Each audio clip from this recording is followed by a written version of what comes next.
Hey gang, welcome back. This is Glenn here with another podcast, Glenmonium podcast. Maybe I'll just start calling just the Glenn podcast. I don't know. Maybe my username is a little too long, but anyway, today's video I actually just want to talk about some of the things that bother me about Christianity. Now I don't have a problem. I want to reiterate: I do not have a problem with the religion itself. However, my concern is about the people that have tainted the religion.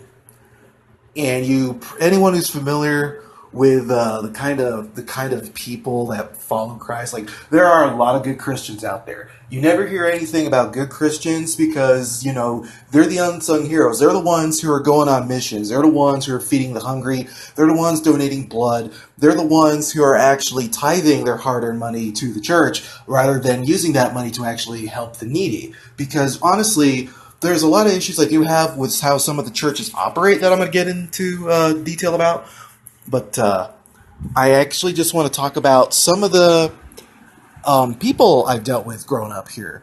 And I'm not saying, and I want to also just clarify again that I'm not trying to demonize the entire religion.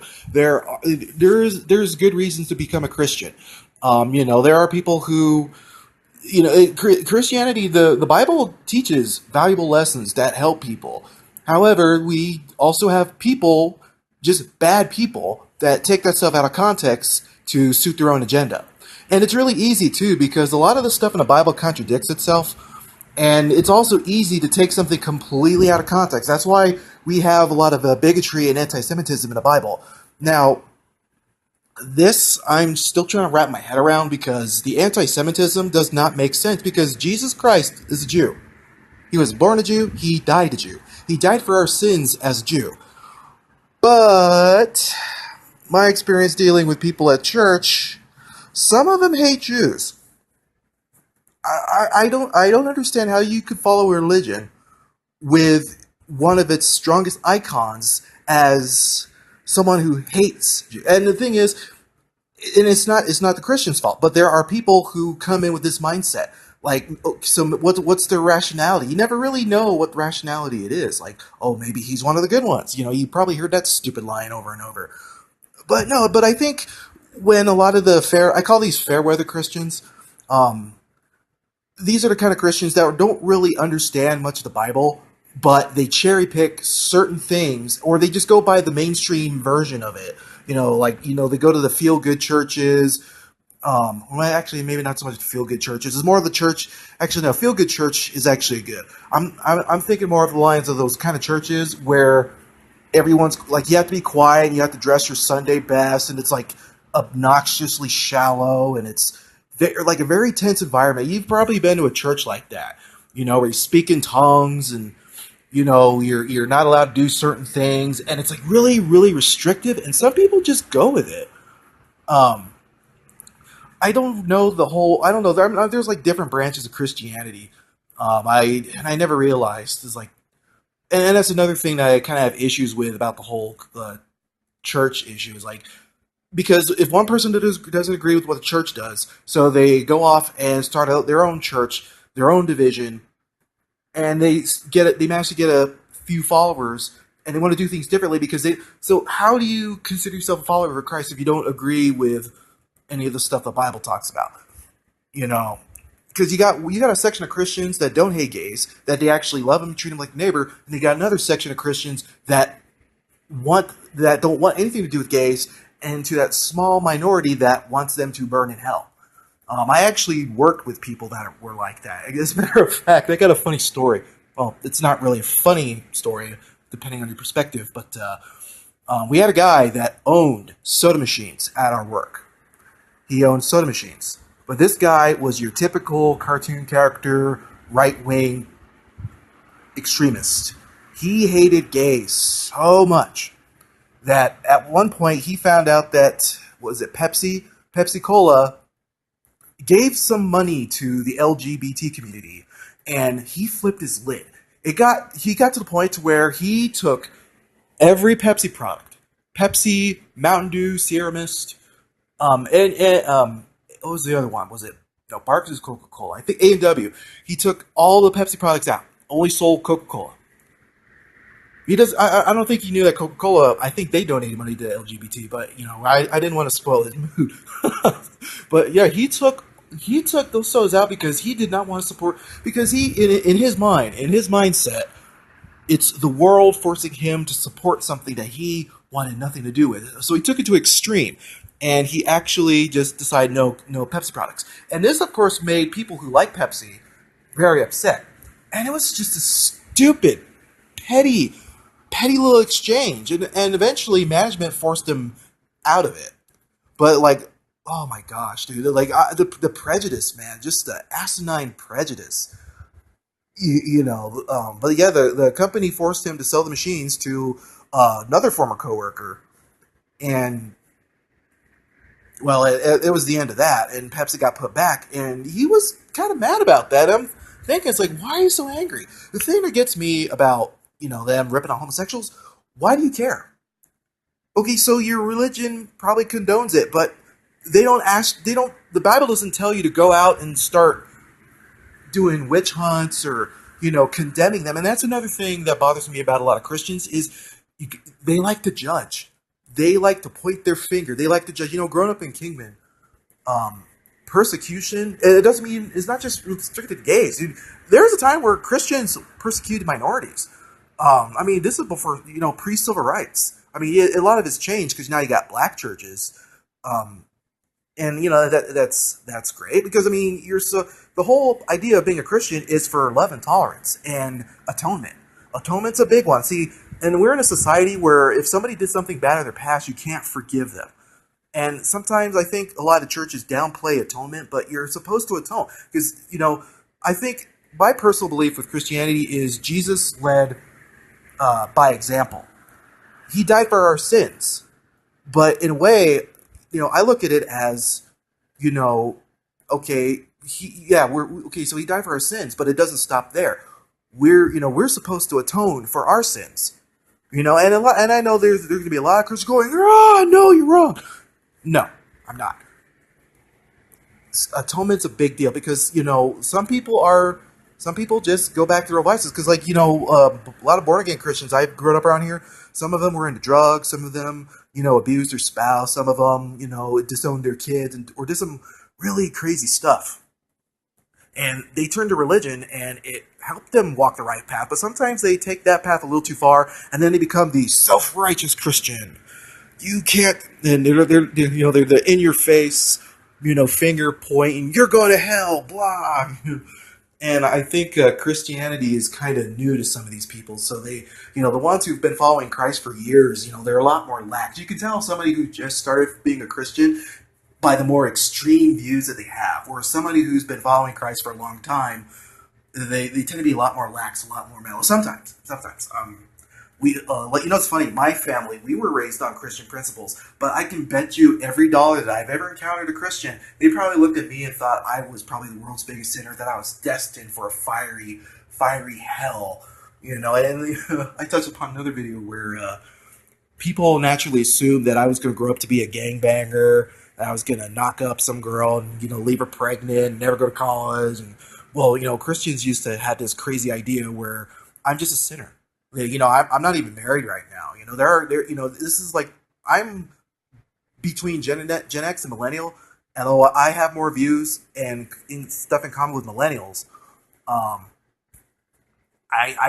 didn't believe that, like, I wanted to get married until later on in life. Where a lot of Christian families, it's normal to have people marry right after high school, start kids right after high school. I'm not saying that like all Christian communities, but I think it's more common in rural areas, and I think the more rural area there are, the stronger presence of church is usually. Although I guess I could say it's safe in my town, the church presence isn't as strong as it used to be. But there's also another reason why a lot of churches don't hold that power is because I think thanks to the internet age, more millennials are getting older. We're starting to realize that a lot of churches don't give back to the community. I mean, if you really pay attention to a lot of the churches, even mega churches, the big thing is tithing. They want people to tithe. The one church I went to, every Sunday was like this huge guilt trip fest. And, some people might say, it's just you feeling guilty. It's like, no. The people actually went out of their way of saying, look, you guys need to give some more to keep the church lights open. And I'm sitting there in the back thinking, why don't you just get a job? This is your career. This is your baby. Why are we paying for your bills? Because I thought when you tied to a church, you're giving, they're going to use that money for other stuff like, feed the hungry. I mean, our church did some good stuff. They went on a trip. I think it was Haiti. I think they went to Haiti and they had gift baskets full of like shoes and food and toys for the kids and clothes. But other than that, they showed a slideshow of where they stayed at, and it was like this really ritzy looking hotel. I'm thinking, I mean, I wasn't expecting them to live in a squalor, but like, wow, that's where our tithing money went to.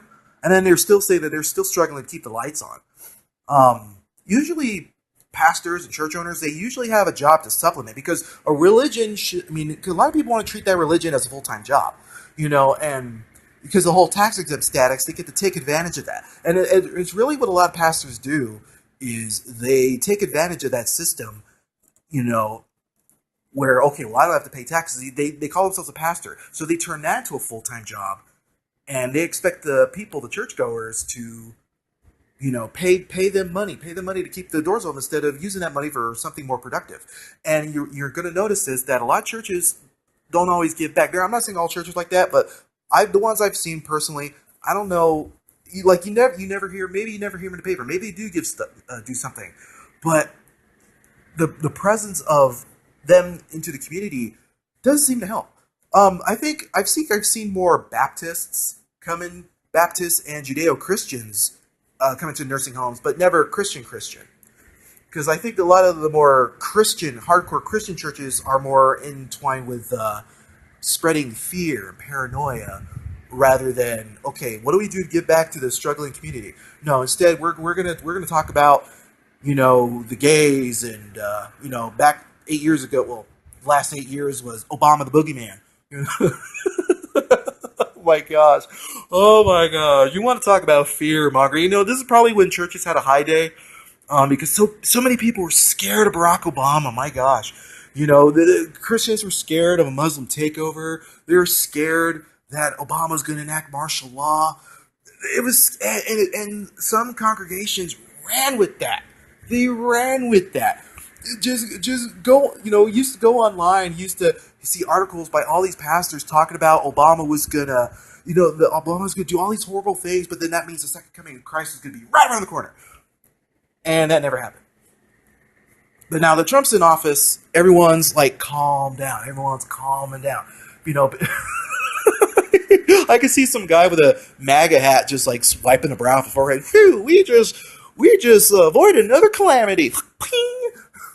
that was me spitting tobacco into a urn. Sorry, I know. I guess I should probably put a visual cue there at some point. Maybe once I have more time to develop these videos, I could put some slider images or something. But anyway, and I know this is horrible. I feel horrible. I'm bagging on Christians, but there are a lot of good Christians out there. I wish. I guess what I'm asking is, I kind of wish there was a way that they could go public and denounce some of that stuff.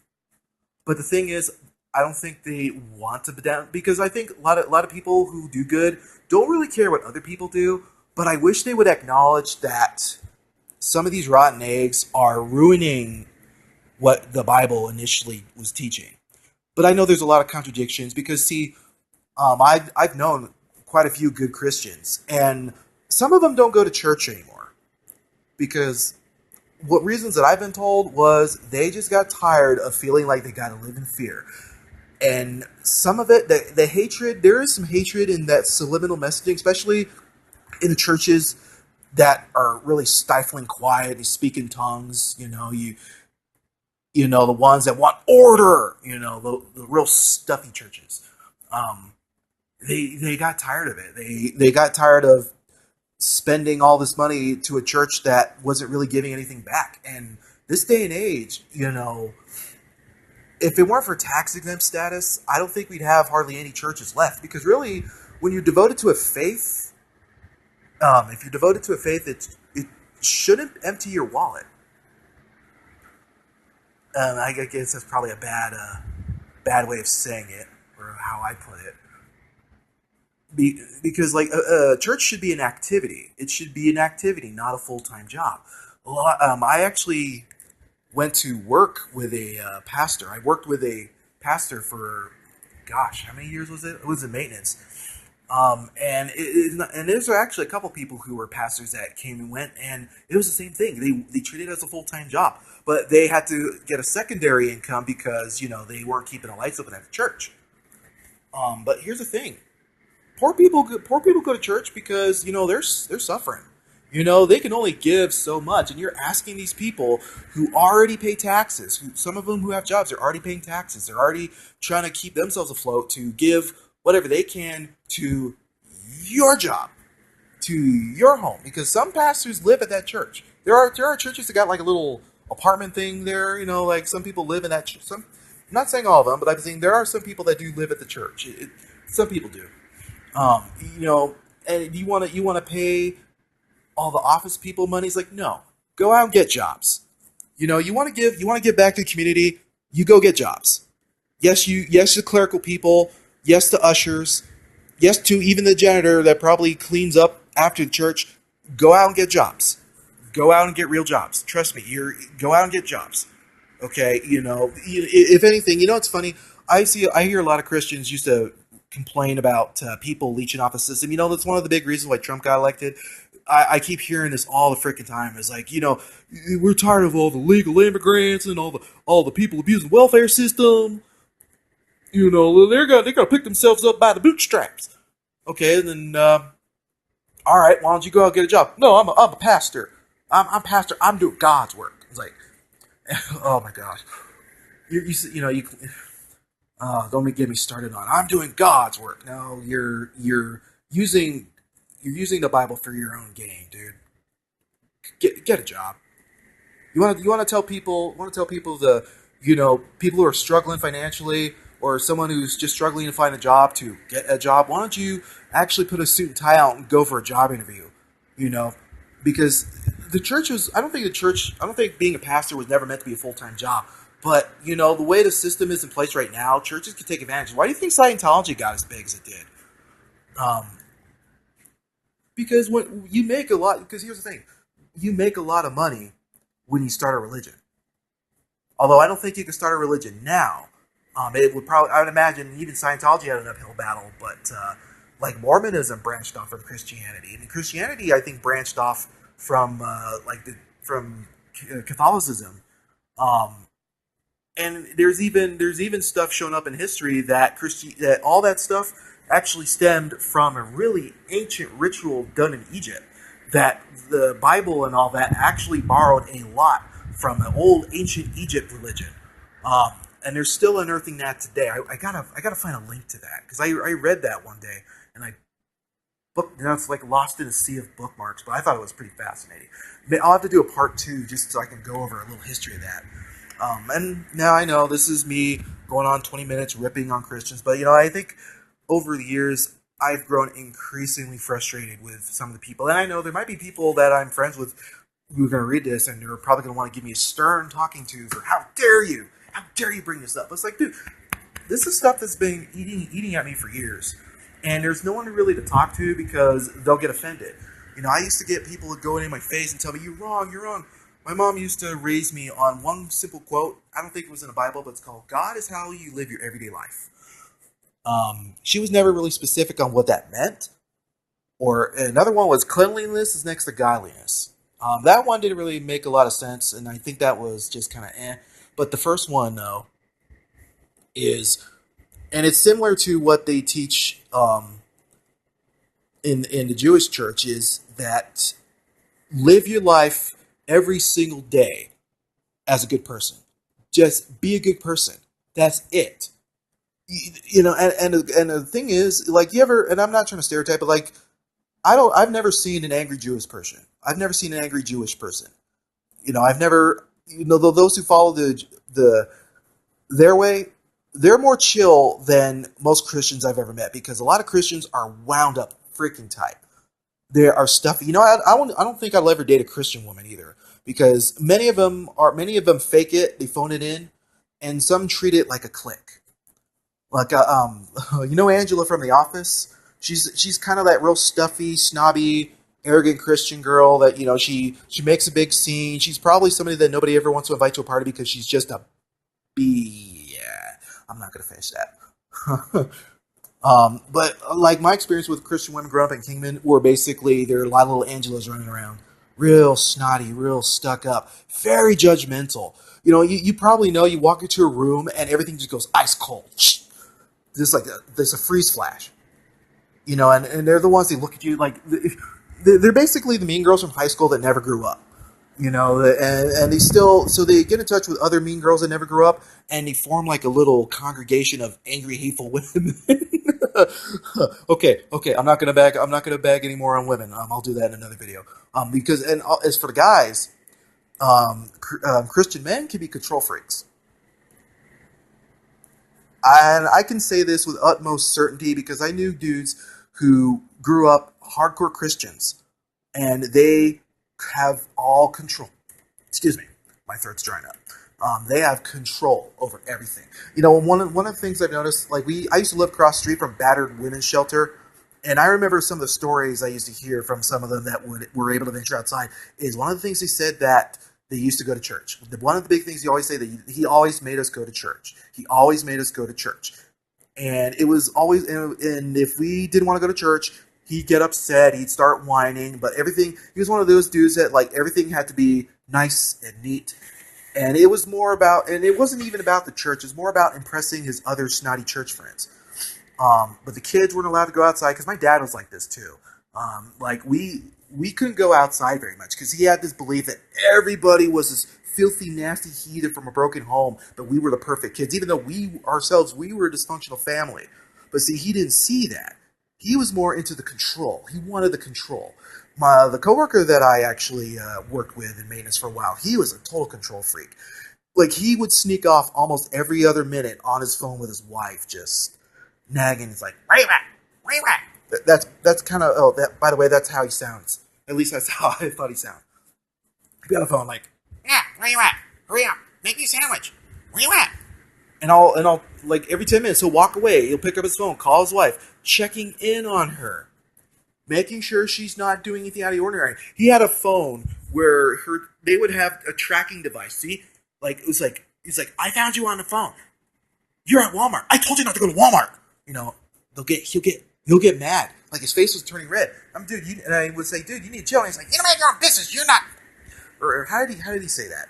It's like, "You're not right with God." That was a line that used to been thrown at me many times with my Christian friends. Whenever I hear somebody says you're not with God, I try every ounce of my energy not to try to punch that guy. Because I have dark skin, I'll probably go to jail for a very long time just for punching a guy. I won't get a slap on the wrist. No, you're not right with God. There's a lot, I know that I know this is coming off very negative. I apologize, but man, I'm like letting a lot of steam off right now. It's feeling pretty good. I've been wanting to do this for a while.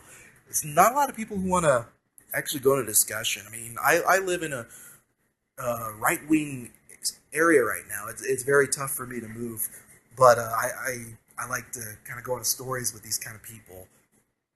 I don't do it to offend. I just do it to, I guess, criticize. And I like to open up debate. Have you guys ever dealt with any extremist Christian types? Because I mean, there are laid back Christians out there, but you never hear about them in the news. You never hear about, I mean, and another thing is like, there are people who want to get more followers, but if Christians, if you want to get more followers, one, you got to acknowledge that there are a lot of people doing the Christian thing very, very wrong, and you need to announce it every single day. But if you can't do that, then this is why churches are failing, because people want to think for themselves. There are people that want to think for themselves. We're not all mindless sheep. Some of us do believe in God, but not to the extremity that some churches want you to believe in that. But it's not just churches. It's more individual people. But unfortunately, those individual people end up getting into positions of power, and then they start spewing all that BS. They want to spew fear. They want to spew hatred. They want to spew ignorance. Like remember when Pokemon first came out? Someone actually played a part of the cartoon backwards and then dubbed "Kill Jesus" on it. It wasn't even a thing. Somebody actually made that up, and there was a church you can actually find on YouTube, and the church like went with it. The people, the camera would go to people in the audience, like just oh, they're just in a full on panic. I mean, I already ripped on the ones who went into full panic mode when Obama was in office. Like they were so scared of Muslims. I'm actually more scared of a crazy Christian than a crazy Muslim, honestly, because the more unhinged the Christian is, the more likely they're going to go out and shoot somebody. And that kind of goes back to the whole husband being a control freak, because some of those dudes own guns. Some of those dudes own guns. Like, I mean, I'm not saying that all gun owning Christians are going to eventually shoot their wives or shoot their kids, but there are going to be those very few minority unhinged ones. And, once they snap, that's it. They're going to go into work and they're going to start blasting people. Yeah. But like I said, they're very, very, very, very, very, very few. Um, Now I know I'm bagging on this for a half hour, but actually, the guy that I was talking about earlier with the funny voice, that guy, I actually want to do a video on him because, but it's not going to be like ripping on Christians. It's going to be just kind of ripping on this guy because he spent a few years ripping on me, and now I've gotten over that grudge. I look back and I laugh. I think, man, I want to share this story. I want to share a story about that guy. I had to work. I had an unfortunate encounter. I have to work with this guy for a few years. But some of the stuff he did was just comically stupid to a point. But I'm gonna save that for another video. I don't know what to call it though. So anyway, that's my little rant on Christians. I know this is gonna probably give me a lot of hate mail, a lot of controversy, and I might even lose a few friends over it. But I'm at the point in life where I just don't care. I really don't. I'm airing some grievances, and I'm open for discussion. But there's no way in hell somebody's gonna come up to me and say, "No, you're gonna plead my views right now," and I'll be like, "No, I won't." We could talk about it. We could go back and forth, but where I stand right now, that's not gonna change. And to that I say, oh well. All right, well, this is the end of that video. I'm going to wrap things up right here. I got to go pay some bills. So if you like what I have to say or not, just leave a comment or like, fave, subscribe, or unsubscribe if you are subscribed. I'm not gonna hunt you down and make you resubscribe because that's not how that works. Anyway, I will see you next time. Take care.